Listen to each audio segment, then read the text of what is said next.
जय हिंद दोस्तों। मैंने आपको 2 दिन पहले ये सीआरपीएफ का एक ट्रेडमैन की वैकेंसी आई है, हेड कांस्टेबल की वैकेंसी है ये। ठीक है, इसके बारे में मैंने आपको ये जानकारी दी थी और नोटिफिकेशन भी दिखाया था, लेकिन इसका अभी ऑफिशियल नोटिफिकेशन आ गया है। ठीक है, तो इसकी लास्ट डेट वगैरह सब कुछ मैंने आपको बताया था। सिर्फ और सिर्फ मैंने आपको इसका जो फॉर्म है वो ऑनलाइन है या ऑफलाइन है वो नहीं बताया था, और दूसरा इसका ट्रेड टेस्ट कैसे होगा और इसका रिटर्न कैसे होगा, फिजिकल स्टैंडर्ड टेस्ट कैसा होगा, वो सारी जानकारी मैंने आपको नहीं दी थी, क्योंकि अभी ऑफिशियल वेबसाइट पर वो सारा डाटा आ चुका है। तो मैं आपको वो ऑफिशियल पीडीएफ दिखाता हूँ और उसमें वो जो सारी जानकारी वो मैं आपको एकदम स्टेप बाय स्टेप देता हूँ, और ऑफलाइन फॉर्म कैसे फिलअप करना है वो भी सारा जानकारी आपको इस वीडियो में मिलने वाला है। तो ठीक है, आप इस वीडियो को पूरा देखिए। तो दोस्तों इसमें आपको टोटल जो है 790 पोस्ट के आसपास मिलने वाले। ठीक है, 789 पोस्ट है। ठीक है, तो इसमें पीटी पीएसटी भी होगा और आप इसको ऑफलाइन अप्लाई कर सकोगे। इसकी पूरी जानकारी मैं आपको देने वाला हूँ, और अगर आपने सिर्फ 10 क्लास भी पास की है तब भी आप इस फॉर्म को अप्लाई करने वाले। इसमें आपको कुक, सफाई कर्मचारी, वाटर कैरियर और वॉशरमैन वगैरह की सारी पोस्ट आपको मिलने वाली है, और हेड कांस्टेबल की भी पोस्ट यहाँ पे देखने के लिए मिल जाएगी। इसमें मेल फीमेल दोनों अप्लाई कर सकते हैं। नेपाल, भूटान और भारत, ये तीनों देश के कैंडिडेट इसमें अप्लाई कर सकते हैं। ठीक है, तो आपकी अगर कोई और एग्ज़ाम की तैयारी चल रही है तो आपके लिए बहुत ही सुनहरा मौका है। ठीक है, इसमें आपका जो फिजिकल होने वाला है सिर्फ 1 किलोमीटर होगा, और उसके लिए भी आपको पूरा 7 मिनट 30 सेकंड मिलेगा। ठीक है, और इसका रिटर्न भी जो होने वाला है वो सिर्फ 50 मार्क का है, और सिलेबस एकदम नॉर्मल है। आपको एकदम कंप्लीट जानकारी देता हूँ ऑफिशियल पीडीएफ के थ्रू।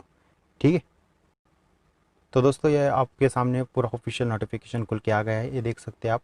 ठीक है, मैं पीडीएफ में यहाँ पे क्लिक मार के भी आपको दिखा सकता हूँ, ये देखिए। ठीक है, ये कोई स्क्रीनशॉट वगैरह नहीं है, ये ओरिजिनल पीडीएफ ही है। ठीक, तो इसका जो ओपनिंग डेट है, मतलब आप ऑफलाइन जब पोस्ट ऑफिस में जाके आपको फिलअप करना चाहिए। ठीक है, तो 20/7/2020 से लेकर 31/8/2020 में इसका जो आप ऑफलाइन फॉर्म पोस्ट ऑफिस में जाके फिलअप कर सकते हो। चालान सिर्फ और सिर्फ आपको सारी जानकारी बताता हूँ। ठीक है, तो इसका जो रिटर्न होने वाला है वो होने वाला है 20/12/2020, मतलब 12 दिसंबर 2020 को इसका रिटर्न भी होने वाला है। तो आप जैसे अप्लाई करोगे आपका एडमिट कार्ड वगैरह की प्रोसेस जो है वो सीधा शुरू भी हो जाएगा। ठीक है, आप सिर्फ अप्लाई करना। तो आगे की जानकारी मैं आपको देता हूँ। इसका जो पोस्ट वगैरह की जो जानकारी थी, मतलब कितना वैकेंसी है वगैरह, यहाँ पे जो सारी जानकारी दी है। ठीक है, मैं एकदम स्टेप बाय स्टेप फटाफट आपको एक बार फिर से दे देता हूँ, क्योंकि मैंने अगले वीडियो में भी दिया था। अगर वो वीडियो आपको देखनी है तो लिंक डिस्क्रिप्शन में है उस वीडियो की, मैंने ऑलरेडी बताया था इस बारे में। तो वो वीडियो आप जाके देख सकते हो डिस्क्रिप्शन में। पहले ये वीडियो देख लो, उसके बाद उसको भी देख लेना। ठीक है, ताकि आपको और भी पूरी जानकारी मिल जाए।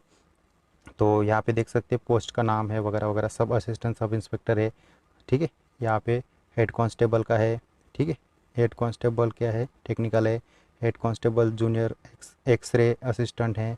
ठीक है, हेड कांस्टेबल लाइब्रेरी असिस्टेंट है। हेड कांस्टेबल इलेक्ट्रिशियन है। हेड कांस्टेबल स्टीवर्ड है। कांस्टेबल मसलची है। कांस्टेबल कुक है। ठीक है, कांस्टेबल सफाई कर्मचारी है। कांस्टेबल धोबी मतलब वॉशरमैन है। ठीक है, और ये constable water career, constable table boy है। ठीक है, मतलब वेटर। और हेड कांस्टेबल का ये कुछ और भी वैकेंसी है। ठीक है, और ये जो पोस्ट है दोस्तों मैंने जो आपको ये सारी बताई, ये इसमें सिर्फ आप 10 क्लास पास होने चाहिए, सिर्फ 10 क्लास। ठीक है, यहाँ पे देख सकते हो, आप पढ़ सकते हो, सिर्फ मैट्रिक पास आप होने चाहिए। अब इसका पूरा जो कंप्लीट जानकारी मैं एकदम जो जो मेन मेन चीज़ें वो सारी आपको बताऊंगा। आप सिर्फ वीडियो एंड एंड तक देखना, ताकि आपको सारी जानकारी मिल जाए। ठीक है, अब ये वैकेंसी की जानकारी मैंने आपको दे दी। अभी यहाँ पे देखना, ये जो पोस्ट का ट्रेड कोड है। ठीक है, यहाँ पे जब आप फॉर्म अप्लाई करोगे, ऑनलाइन नहीं है, ठीक है, ऑफलाइन है। तो यहाँ पे आपको देखना है कि आप ग्रुप बी में अप्लाई कर रहे हो या सी में कर रहे हो। ठीक है, ये आप तो अगर आप कांस्टेबल ट्रेडमैन के लिए अप्लाई करोगे तो आप कैटेगरी सी में आओगे। ठीक, कैटेगरी सी में आओगे। अगर आप हेड कांस्टेबल के लिए अप्लाई करोगे तो आप कैटेगरी सी में ही आओगे। लेकिन अगर आप कुछ इंस्पेक्टर वगैरह की पोस्ट के लिए अप्लाई करोगे तो आप कैटेगरी बी में आओगे। तो कैटेगरी बी के लिए 200 रुपये चलाने, ओबीसी और ओपन कैटेगरी के लिए। ठीक है, अगर आप कैटेगरी सी के लिए अप्लाई करते हो तो आपके आपके 100 रुपये चलान है। एस सी एस टी के लिए कोई चलान नहीं है। चाहे आप ए कैटेगरी में भरो, सॉरी बी कैटेगरी में भरो या सी कैटेगरी में भरो, आपको कोई चलान नहीं है। ठीक है, एस सी एस टी को। लेकिन अगर आप ओपन और ओबीसी से बिलोंग करते हो तो आप अगर बी कैटेगरी में अप्लाई कर रहे हो तो आपको 200 रुपये चलाना आएगा। और अगर आप सी कैटेगरी में अप्लाई कर रहे हो और आप ओपन और ओबीसी कैटेगरी से, तो आपको 100 रुपये चालान लगेगा। और वो जो चालान है वो आप डीडी बनवा सकते हो, या बैंक में जाके वो डीडी बना सकते हो, या पोस्ट ऑफिस में जो डिमांड ड्राफ्ट वगैरह की को जो पर्ची मिलती है वो उससे भी आप अप्लाई कर सकते हो। ठीक है, यहाँ पे सारा जो ट्रेड कोड है, ठीक है, आप किस ट्रेड में अप्लाई करना चाहते हो वो सारा यहाँ पे मैंने आपको शुरुआत में बताया कि इंडिया, नेपाल, भूटान के कैंडिडेट अप्लाई कर सकते हैं। तो यहाँ पे आप एज रिलेक्शन देख सकते हो, SC ST का सब सेम है। ठीक है, जो SC के लिए 5 साल, ST के लिए 5 साल, OBC के लिए 3 साल वगैरह सब कुछ आपको इसमें देखने के लिए मिल जाएगा। ठीक है, जो जम्मू कश्मीर वगैरह से है उनको 5 साल, 8 साल, 10 साल वगैरह भी है। तो और कुछ जानकारी मैं आपको बताता हूँ, जो मेन चीज़ है वही बताऊँगा, ज़्यादा बोर करने का कोई शौक नहीं भाई। ठीक, जो मेन बात है वही। ठीक, अभी आया हमारा फिजिकल का। ठीक है, फिजिकल का अगर आप ओपन कैटेगरी, OBC कैटेगरी और SC कैटेगरी से हो, ठीक है, EWS कैटेगरी से हो, तो आपका मेल कैंडिडेट का जो हाइट होना चाहिए वो होना चाहिए 170। ठीक है, और फीमेल का होना चाहिए 157। और चेस्ट होना चाहिए मेल कैंडिडेट का, अगर ओपन कैटेगरी, ठीक है, SC कैटेगरी, EWS और OBC का होना चाहिए मेल कैंडिडेट का जो चेस्ट होना चाहिए वो होना चाहिए 80, और नॉर्मली 80 और फुलाने के बाद 5 इंच फुलनी चाहिए, मतलब 85 होनी चाहिए। ठीक है, आगे बढ़ते हैं। अभी जो ST कैटेगरी का अगर मिनिमम आपका 162.5 आपका हाइट होना चाहिए मेल कैंडिडेट का, और फीमेल का 150। ठीक है, और अगर आप जो ST कैटेगरी से बिलोंग करते हैं, जो मराठा, डोगरास, कुमाऊनीज वगैरह जो कैंडिडेट है उनका 165 और फीमेल का 155। राइट, तो यहाँ पर भी अगर आप इन स्टेट से बिलोंग करते हो तो आपका हाइट यहाँ पे आप लिखा है, आप देख सकते हो। ठीक है,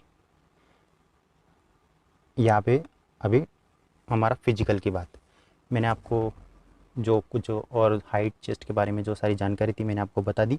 अभी बात आती है फिजिकल स्टैंडर्ड टेस्ट। ठीक है, तो आपका रेस होने वाला है 1 किलोमीटर।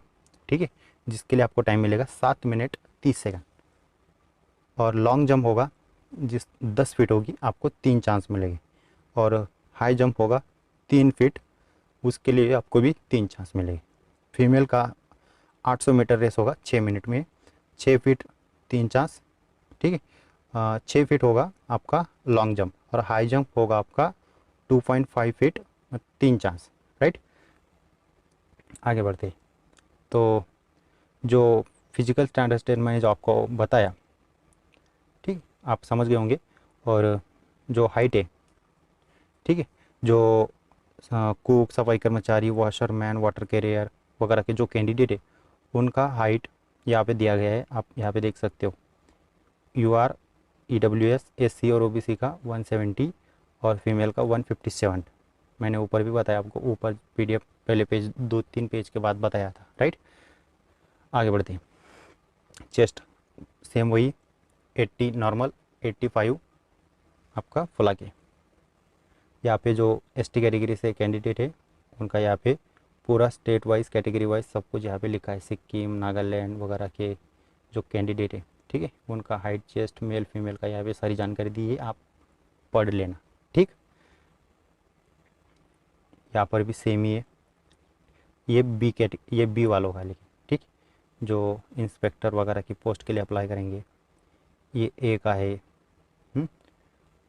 नीचे बढ़ते हैं हम। तो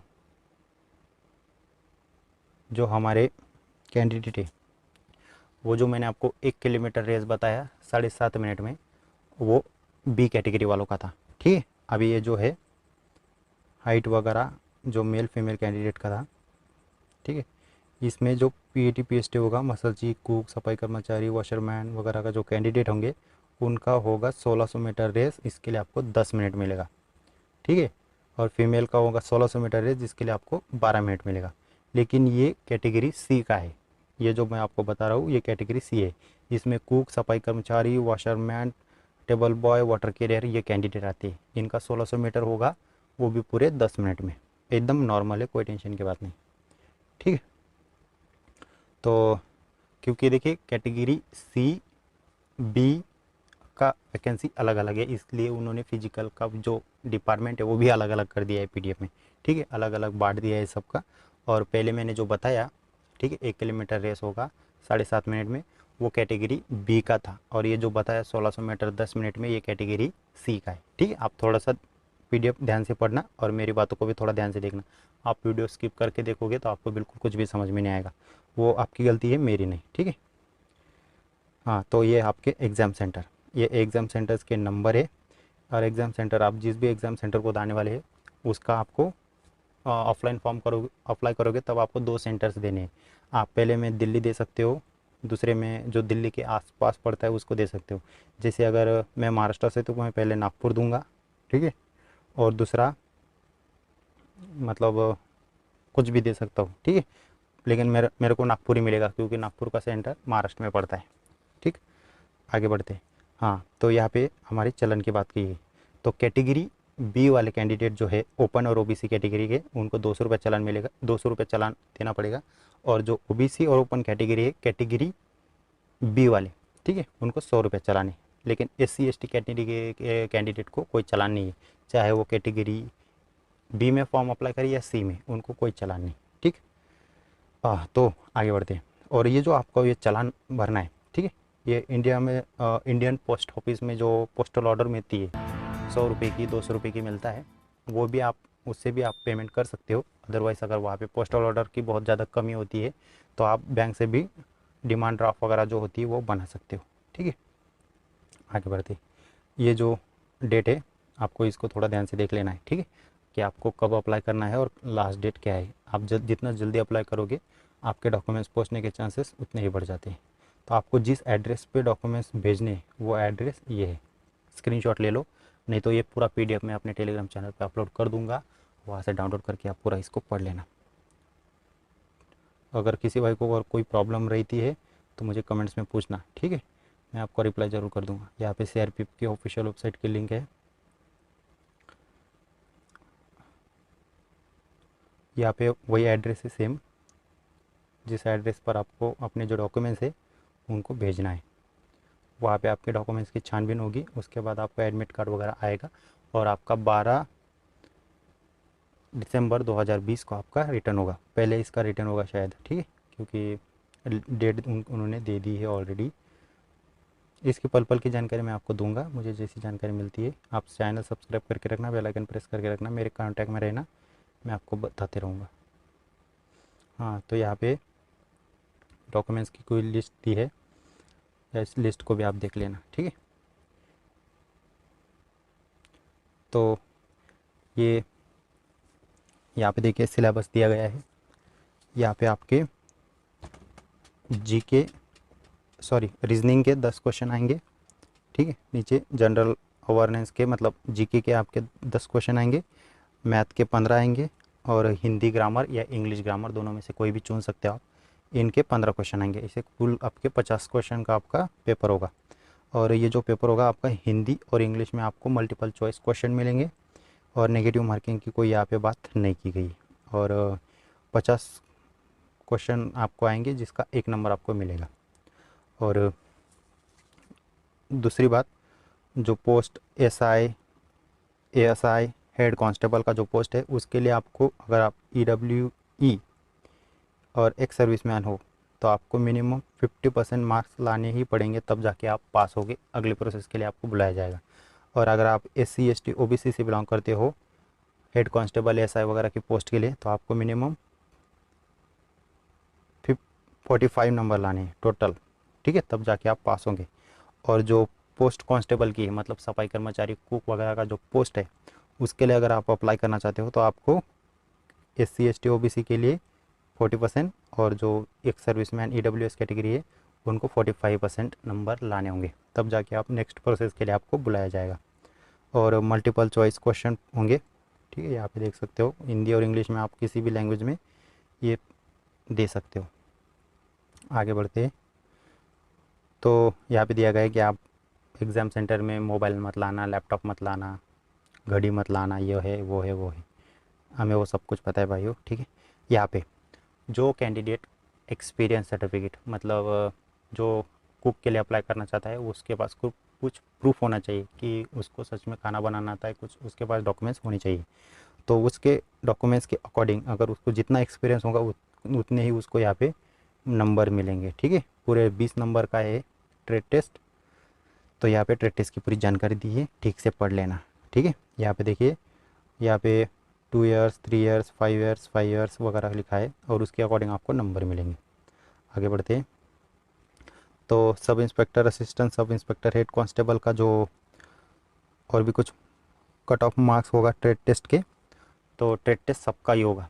ठीक, तो कैटेगरी के अनुसार आपके कट ऑफ में कितने नंबर मिलने चाहिए आपको ट्रेड टेस्ट में, उसी के अकॉर्डिंग मतलब 20 में से अगर EWS और एक सर्विसमैन को 20 में से कम 10 नंबर लाने होंगे, और OBC SC ST के लिए 9 नंबर लाने होंगे 20 में से, और जो रैंक कांस्टेबल मतलब कुक वगैरह के जो कैंडिडेट है ट्रेडमैन वाले, उनको OBC और SC ST वालों को 7 नंबर लाने होंगे 20 में से कम 20 में से 7 नंबर लाने होंगे, और EWS को और एक सर्विसमैन वालों को 8 नंबर लाने होंगे, तब जाके वो अगले प्रोसेस के लिए को बुलाया जाएगा।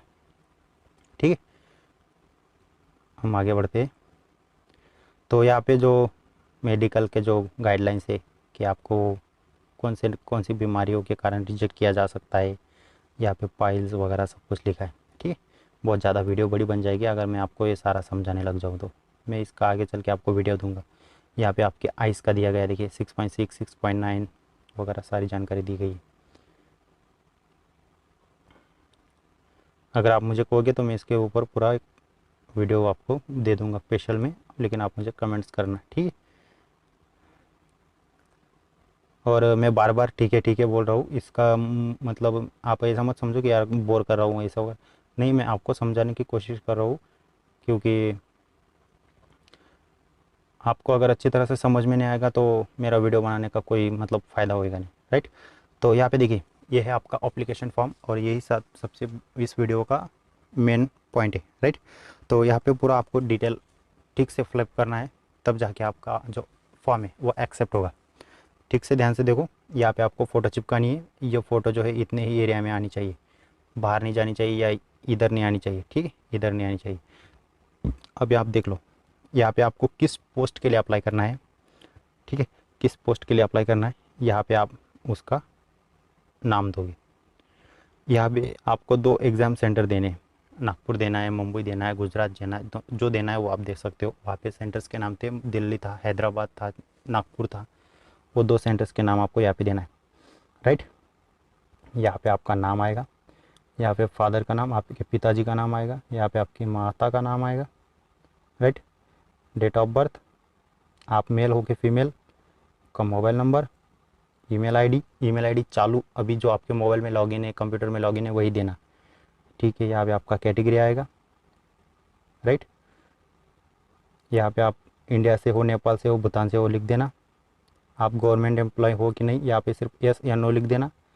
ठीक है, अगर आप एम्प्लॉय नहीं हो तो यहाँ पे नो लिख देना और यहाँ पे छोड़ देना। और यहाँ पे आपकी शादी हुई या नहीं, या मैरिड अनमैरिड लिख देना। आप इंडिया से हो, नेपाल से हो, भूटान से हो, यहाँ पे लिख देना, सीधा सीधा इंडियन हो। ठीक, और आपके पास किस स्टेट का डोमिसाइल है, उस स्टेट का नाम, जैसे मैं महाराष्ट्र से तो मैं यहाँ पे महाराष्ट्र लिखूँगा। ठीक है, और ये मुझे समझ में नहीं आया है कि ये क्या है एक्चुअली, यानी इन्होंने कुछ ऐसा कुछ मतलब स्पेशल एरिया का नाम बोला है। अगर मैं तो किसी स्पेशल एरिया से नहीं आता हूँ तो मैं इसको खाली ही छोड़ूंगा। अगर आप किसी स्पेशल एरिया से आते हो तो आप यहाँ पे उसका नाम लिख सकते हो। ठीक है, यहाँ पे आपकी हाइट कितनी है वो लिख देना है, आपकी चेस्ट कितनी है नॉर्मल, और एक्स फुलाने के बाद कितनी आती, तो मेरे हिसाब से आप यहाँ पे 80 और 85 लिखना। ठीक है, आपके लिए बेस्ट होगा। आगे बढ़ते हैं। तो यहाँ पे सिर्फ आपको अगर आप मराठा, डोगरा, कुमाऊनी वगैरह कुछ हाइट चेस्ट में आप रिलेक्शन लेना चाहते हो तो आपको यहाँ पे यस यस कर देना है। ठीक है, और यहाँ पे लिखा है कि जो कुछ 1984 में कुछ कांड हुए थे, यहाँ पे आपको उसका डिटेल लिख देना है। आप गुजरात के जो दंगे हुए थे उसमें अगर आपका कोई डेथ हुई थी तो वो भी आप यहाँ पे लिख सकते हो। जम्मू कश्मीर से कुछ डोमिसाइल वगैरह कुछ है तो आप डोमिसाइल नहीं, ठीक है, जम्मू कश्मीर से बिलोंग करते हो तो उसका भी यहाँ पे आपको लिख देना है। अगर आप एक सर्विसमैन हो तो यहाँ पे आपको यस करना है और उसकी पूरी डिटेल यहाँ पे अप्लाई करनी है। अगर आप नहीं हो तो यहाँ पे नो लिखना है और ये पूरा छोड़ देना है। ठीक है, तो यहाँ पे क्या है कि जो ओरिजिनली डोमिसाइलिंग जो है इन जम्मू कश्मीर वाले कैंडिडेट्स के लिए है स्पेशली। ठीक है, अगर आप जम्मू कश्मीर से नहीं हो तो आपको इसको छोड़ देना। और अगर आप गुजरात दंगों में भी अगर आपको कुछ नहीं हुआ है तो इसको भी छोड़ देना। और ऊपर वाले का भी अगर आपसे कोई संबंध नहीं तो इसको भी छोड़ देना। ठीक है, यहाँ पे आपका एजुकेशन क्वालिफिकेशन पूछा गया है, तो ये भी स्टेप बाय स्टेप मैं आपको समझा देता हूँ। यहाँ पे आपका 10 क्लास की पूरी डिटेल होगी, मतलब आप 10वीं किस साल में पास हुए हो। यहाँ पे आपका जो स्कूल कॉलेज का नाम, यहाँ पे आप किस यूनिवर्सिटी से उस एग्ज़ाम को दिए थे उस यूनिवर्सिटी का नाम। ठीक, यहाँ पे आपका सर्टिफिकेट नंबर, यहाँ पे सेम 12वीं का भी वैसे ही ऐसे लिख देना है। अगर आपका ग्रेजुएशन हुआ है तो ग्रेजुएशन का यहाँ पे लिख देना। अगर पोस्ट ग्रेजुएशन हुआ है तो उसका भी पूरा डिटेल यहाँ पे लिख देना। अगर आपका टेक्निकल क्वालिफिकेशन कुछ हुआ है, मतलब ITI हुआ है, कुछ डिप्लोमा हुआ है, तो उसका पूरा जानकारी आप यहाँ पे लिखोगे। ठीक है, यहाँ पे आपका पोस्टल एड्रेस आएगा, यहाँ पे आपका परमानेंट एड्रेस आएगा। एक मिनट, हाँ, यहाँ पे आपका पोस्टल एड्रेस आएगा, यहाँ पे आपका परमानेंट एड्रेस आएगा। अगर आपका पोस्टल एड्रेस भी और परमानेंट एड्रेस भी सेम है तो यहाँ पे दोनों जगह पे आपको सेम वही लिख देना है। यहाँ पे आपका आधार कार्ड नंबर आएगा। यहाँ पे अगर आपको आप पर किसी ने केस किया है तो यहाँ पे आपको यस लिखना है। आपको आपके ऊपर कभी FIR हुई है तो यहाँ पे यस लिखना है।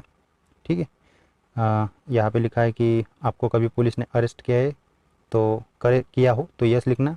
अगर नहीं किया है तो सब जगह पे नो नो नो नो कर देना। ठीक है, नो नो नो लिख देना। अगर सही बताना, ठीक है, झूठी जानकारी मत देना। यहाँ पे क्या है, जो क्रिमिनल होते हैं, केस वगैरह हुआ है क्या वगैरह ऐसी कुछ जानकारी पूछी होती है तो आप यहाँ पे यस कर सकते हो, नो भी कर सकते हो। या यहाँ पे FIR की बात की गई है, मतलब आपके ऊपर FIR हुई है या नहीं, तो आप यस या नो कर सकते हो। ठीक है, आपको कभी पुलिस ने अरेस्ट किया है क्या तो यहाँ पे यस या नो कर सकते हो। आपके ऊपर कोई केस चल रहा है क्या, पेंडिंग केस चल रहा है क्या, तो आप यहाँ पे नो यस कर सकते हो। ठीक है, इतना ही। मेरे ख्याल से अगर आपके ऊपर कोई केस नहीं हुआ है, कुछ नहीं हुआ है, तो आप यहाँ पे सभी जगह पे नो कर देना। यहाँ पे आपका जो पोस्टल ऑर्डर या डिमांड ड्राफ्ट जो भी आप चालान अप्लाई करोगे, वो डिमांड ड्राफ्ट पोस्टल ऑर्डर का नंबर यहाँ पे आएगा, उसका डेट यहाँ पे आएगा, और आपने कितना चालान भरा है, 100 भरा है या 200 रुपया भरा है, वो यहाँ पे लिख देना। ठीक है, यहाँ पे आपका, एक मिनट, तो दोस्तों यहाँ पे आपको अपना सिग्नेचर करना है। ठीक है, इसी कॉलम में आपका सिग्नेचर आना चाहिए।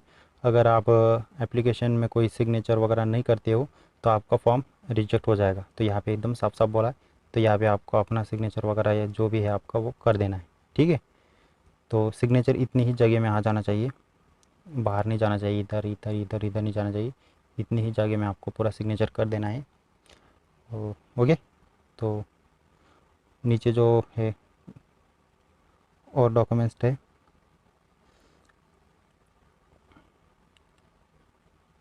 तो दोस्तों ये जो नीचे वाला फॉर्म है, आप यहाँ पे सिग्नेचर करने के बाद जब नीचे बढ़ोगे तो यहाँ पे डिक्लेरेशन फॉर्म है, लेकिन ये फॉर्म और सिर्फ एक सर्विसमैन के लिए। ठीक है, यहाँ पे पढ़ सकते हो, ये जो डिक्लेरेशन फॉर्म है ये सिर्फ एक सर्विसमैन के लिए है।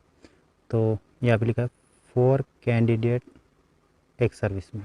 ठीक है, ये सिर्फ एक सर्विसमैन के लिए, इसको आपको भरने की कोई ज़रूरत नहीं। तो ये फॉर्म मत भरना, ये सिर्फ और सिर्फ ऑफिस के लिए, ये बिल्कुल मत भरना। ये फॉर्म भी सिर्फ एक सर्विसमैन के लिए है। ठीक है, ये भी मत भरना। तो ये जो है आपका SC ST कैटेगरी का जो सर्टिफिकेट है, ठीक है, उनका सर्टिफिकेट फॉर्मेट है। और ये employment for issue case certification, तो ये भी कुछ काम का नहीं है। और ये OBC कैटेगरी का है। ठीक है, ये appointment post under the government of India का है, इसको भी भरने की कोई ज़रूरत नहीं है। और ये declaration bye OBC candidate regarding non criminal certificate है। ठीक है, तो ये सारा जो 5-6 पेज है एप्लीकेशन फॉर्म के साथ आप जोड़ देना, लेकिन जो जो मैं आपको बोल रहा हूँ वही भरना, ज़्यादा कुछ भी मत भर देना।